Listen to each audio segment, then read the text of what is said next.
This project that I just completed is under the support of the China Fellowship of the Wilson Center. And the report should be released by the end of this month. So if you're interested, please let me know or let US-China Institute know. I'll be more than happy to share with you when it's published. And my original research proposal was about the Belt and Road Initiative's environmental impact on Southeast Asia. So the same area that Professor Lambton is working on.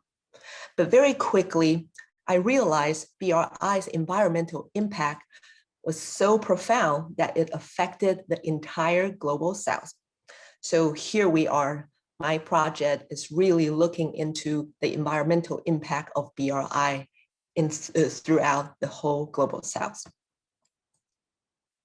So in 2013, Chinese President Xi declared the start of China's great power diplomacy and launched his foreign policy brainchild, One Belt and One Road, or later known as Belt and Road Initiative. For almost a decade, BRI has sparked much discussion and debate among academic and policy circles, with a particular focus on its geopolitical implications and impact on the world and the Indo-Pacific region order. But I want to bring your attention to a less discussed but increasingly important issue, that is BRI's environmental impact. So let's start with these 4 ongoing or pending projects shown here. So the one on the top left corner is Perak coal-fired power plant in Bangladesh. And it has the proposed capacity of 1,320 megawatt. And under the so-called clean coal technology that was using the supercritical technology, ultra supercritical technology, excuse me. And then the other one on the top right button is the top right corner is Emba Hunutulu coal-fired power plant in Turkey, with the same proposed capacity and also using the so-called clean coal technology. Nonetheless, the environmental groups estimated that during their lifespans, the 2 projects will emit over 200 million tons of CO2 respectively, and also put hundreds of thousands of people at the risk of high air pollution. And then let's move to the bottom. The one at the bottom left is the $1.6 billion hydropower project in North Sumatra, Indonesia. Both the Asian Development Bank and the International Finance Corp concluded the project will severely impact the local forest ecosystem and threaten one of the world's most endangered orangutan. So, and the last one on the bottom right was the Hinkley Point nuclear project in the United Kingdom, and which is now pending due to the problem of radioactive waste disposal, an issue provoked opposition from environmental groups and the local groups since the beginning. So in addition to all these environmental concerns, all 4 projects also share something in common. They are all sponsored by China as BRI's green infrastructure. So this green labeling is not coincidental, but reflects China's recent push for a BRI-centric global environmental regime. We can see this trend at the 2017 and 2019 Belt and Road Forums, where Beijing made environmental protection and sustainable development a key agenda and launched a variety of new initiatives towards this goal, including many high-profile financial plans. And it remains unclear why green development becomes the new focus for BRI, and what policy actions have been made, or what does China-led multilateralism in environmental governance and sustainable development look like? And more importantly, what challenges challenges are facing China's efforts in greening BRI. So while a green BRI remains in the making, my research aims to answer this question. So a green BRI, I argue, illustrates the rise of China's green mercantilism, i.e., using state capital to build a China-led coalition centered on the issue of environment and development. Let's start with the general context that gives rise to China's green mercantilism. So since its outset, BRI has attracted much criticism from environmental groups across the world, like the one that I just talked about. And those critiques grew particularly strong following the announcement of multiple BRI flagship plans, which include dozens of mega coal-fired power projects and large-scale hydro-environmental plans. But BRI's green agenda is not merely a response to the external criticism. It also reflects the evolution of China's own domestic policy towards sustainable development. So decades of rapid industrialization took a toll on China's ecosystem and public health. With a rising middle class, the Chinese leadership increasingly recognized it had to adjust their policy priorities in order to maintain the governing legitimacy. Thus, since the mid-2000s, the ideal of eco-modernization or eco-civilization has ascended to be one of the PRC's policy priorities. Importantly, this new policy focus not only expounded the notion of environmental protection, it also reoriented China's development strategy into one that I call green mercantilism. Specifically, green mercantilism indicated a clear goal of turning China into not only a green economy, but also the world's top exporter of environmental products and technology. Second, green mercantilism also points to the need of environmental diplomacy in promoting China's political interests and global leadership role. In this sense, greening BRI is essential to realizing green mercantilism. However, I also argue that green mercantilism is more about economic and political interests than environmental benefits. Therefore, the green BRI movement has been ineffective in promoting sustainable development in the global South. In fact, as the following will show, environmental governance is often put on the back burner of BRI's new initiatives, especially when it comes to the implementation level. So here I want to give you an overview of how those initiatives and related policy discourse and, and documents has expanded over time. Look at this very complicated table. So BRI's green initiatives are evolved and expanded along with Beijing's ever-expanding green discourse. From the very outset, President Xi has reiterated China's intent to ensure a sustainable BRI, help BRI countries achieve green development, and align BRI plan along with United Nations Sustainable Development Goals. And over time, Chinese government agencies have released series of policy documents to match up with their top leaders' green discourse. As you can see, at the bottom column at this table are all those documents released by respective government agencies. But interestingly, under this mercantilist influence, the green initiatives adopted by these policy documents mainly focus on three economic policy instruments shown here, i.e. green foreign aid, and also building a green financial system, and lastly, green trade and eco-friendly infrastructure investment. As you can see here, these policy instruments and initiatives have expanded over time, especially since 2017.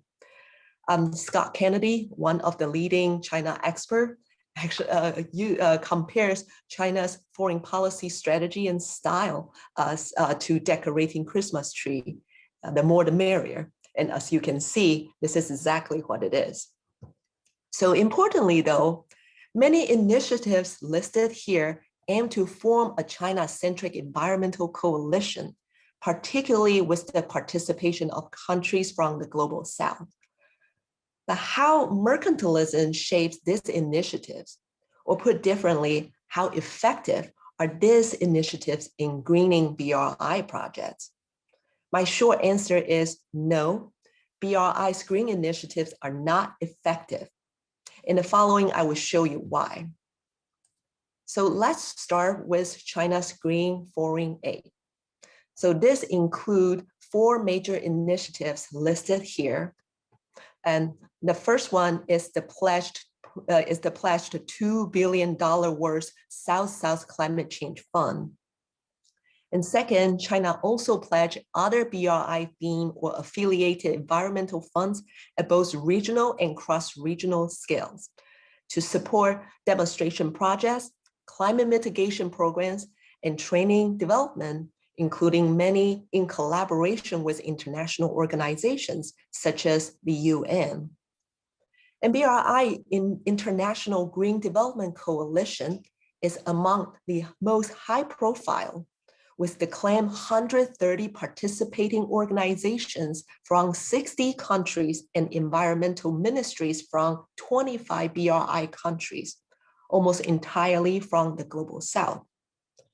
Finally, Green Silk Road Envoy programs aim to build people-to-people bond and to foster environmental consensus and awareness among BRI countries.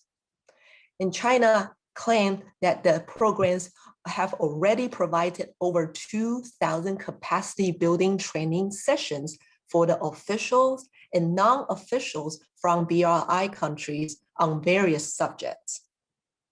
However, Beijing's green foreign aid has distinctive mercantilist characteristics, or you can call it Chinese characteristic, or green aid with Chinese characteristics, if you will.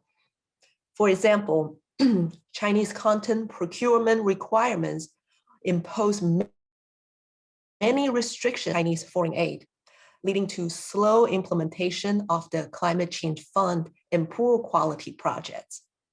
Also, conflicts between commercial, environmental, and foreign affairs ministries in China over the goals and priorities of those funds, coupled with coordinating problems among those ministries, have also reduced the quality of those projects. And several research and also people or groups that I interview with tell me that China's climate mitigation demonstration projects in Africa, for example, function more like a sales demonstration project. And oftentimes you will see staff emphasizing the productivity improvements in Chinese manufactured equipment and services, and also, giving out brochure and all that as a follow-up, and to, try to promote more of the investment and also commerce export opportunities. And other research also found in Southeast Asia, China led workshops on small hydropower projects. Some of them are for irrigation, or others are for power supply purpose. But small hydropower projects tend to have less environmental impact than medium and large size hydro projects. However, some of those workshops are really trying to facilitate more of the medium to large scale hydropower investments that will come later. And finally, as for the BRI International Green Development Coalition, it has prioritized diplomatic goals more than environmental protection, and therefore has done little in coordinating or improving environmental policy frameworks in BRI countries. So in a simple language is, they do not want to push difficult agendas with the BRI countries, and more for fostering the bilateral relations purpose. And finally, China seems to be more interested in promoting an environmental-infused authoritarian state rather than environmental protection itself. Some of its green foreign aid and envoy programs were delivered in the form of donation of surveillance systems for hydropower dams in Southeast Asia or in Africa, and also training programs for environmental law enforcement. So you can see the different priorities and also infused by different ideas or interpretation of what constitute as environmental protections is embedded into those projects. So moving on to the second task, greenish financial system. So foreign aid actually, no matter how much it's China pledged to donate, and a lot of time the real amount delivered is really not even 1/10 of the pledge amount that China say they will donate. Nevertheless, foreign aid only accounted for a fraction of China's state-backed funding for BRI projects, which mainly relying on China's bank and other financial institutions. And China's efforts in promoting green financial systems have been focused on two related regulatory movements. One is to promote environmental responsibilities of Chinese firms working overseas. And the other is to promote a green Chinese financial system. Mainly banks, also bonds and other financial vehicles. So the first regulatory movement is centered with the environmental agencies, such as the Ministry of Ecology and Environment and the Ministry of Natural Resources. And the second one is centered with Chinese banks and financial regulators, such as China Banking Regulatory Commissions and the People's Bank of China. And since 2017, these two streams of government agencies also launched new initiatives or released new rules in match with the Green BRI goals. So in spite of increased demand about environmental responsibilities of Chinese firms or financial institutions working overseas, the current Chinese rules remain mainly non-mandatory or say soft rules and rely largely on Chinese banks and firms' voluntary actions. So they will always say like they encourage, but they will not make it a mandatory rule. And importantly, major Chinese banks have not yet adopted international best practice in environmental protection, such as the Equator Principles and other principles or protocols that was adopted by the export credit agencies of the OECD countries. The OECD countries include like United States and Japan and most of the European countries' export credit agencies. So instead, the Chinese banks, most of the Chinese banks and also Chinese firms investing overseas, they still rely primarily on the so-called host country principle, which is commonly viewed as a low bar for environmental protection and prone to the race to the bottom business practice. So recent research, including some by Chinese scholars, found that most Chinese firms investing overseas continue to adopt the lowest environmental standards, but still receive state-backed fundings. And a lot of them are actually the largest state-owned enterprises. So you can see how difficult it is to actually make it a mandatory rule. And the main reason, the rules released by environmental and financial ministries and commissions mentioned above cannot touch the higher ranking ministries and commissions that continue to uphold those mercantilist ideas. So on one hand, they do want to promote China's renewable energy sectors and help them expand export overseas business. But on the other hand, they're very reluctant to close down the continue polluting infrastructure sectors or energy sectors in order to sustain this kind of overseas market for their sunset industries. So another interesting point is China's definition of green. In many of its official guidelines, It is a very peculiar one, which often means less dirty. And therefore, large-scale hydropower, nuclear, and clean coal projects, as I showed you earlier, are often labeled as green projects in the BRI or some of those green guidelines in the government reports. So finally, BRI also aim to promote green trade and eco-friendly investment through various policy cooperation mechanisms and programs, including some through mechanisms mentioned above. Still, this effort has its limit, given the problem inherent in its mercantilist practice. As such, China has continuously touted green, but built dirty projects in BRI countries. So Global Development Policy Center at Boston University collects geospatial data of Chinese policy banks' overseas lending from 2010 to 2018.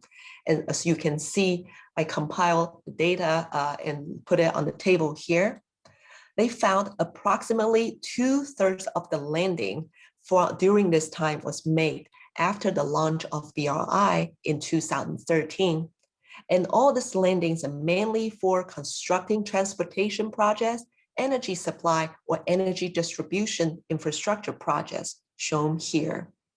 Strikingly, among the 518 projects with the validated physical locations, 124 are within national protected areas, 261 are within critical habitats, and 133 are within indigenous peoples' land.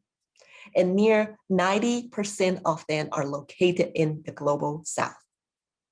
Very importantly, over 100 of projects, mostly related to hydro development, in river basin in Southeast Asia, Africa, and South America, overlapping with multiple categories of sensitive territories. So another BU data set also collects China's overseas energy projects from 2000 to the end of 2017, points to a similar concerning picture. They found about 2/3 of the projects were convened since 2013 when BRI was announced. As you can see from this graph, coal-fired power plants and large-scale hydropower accounted for about 80% of China's overseas infrastructure investments. And in terms of geographic profile, BRI's renewable projects tend to concentrate on more advanced economies in Europe, North America, or middle-income countries in Latin America, or middle or high-income countries in Latin America. But then projects of high environmental impact tend to locate in mainly middle or low-income countries in the global south. So Boston University's data ends in 2018. You might wonder how green BRI has become since then, and particularly after the COVID pandemic outbreak. So this data is compiled by the Beijing-based Green BRI Center based on BU and other data sets on China's overseas energy projects. And as you can see, although Chinese investments in large-scale fossil fuel projects declined following the launch of BRI's green initiatives in 2017, these projects remain a major part of China's energy investment in BRI countries.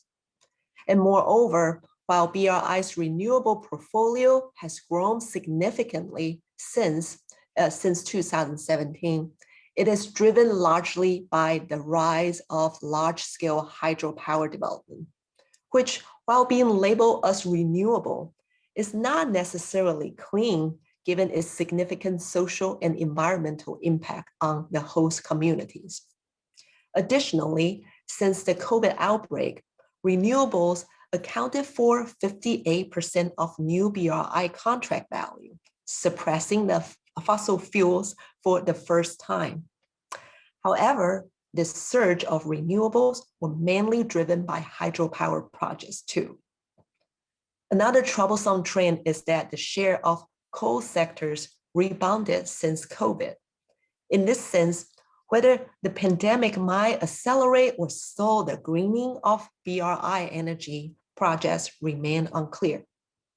So in short, in spite of growing efforts in greening BRI, China, with a mercantilist mindset, remains reluctant to make a full and real commitment to making BRI a green one. So I'm going to stop here and leave the remaining time for Q&A. And I'm looking forward to your comment and your feedback. Thank you.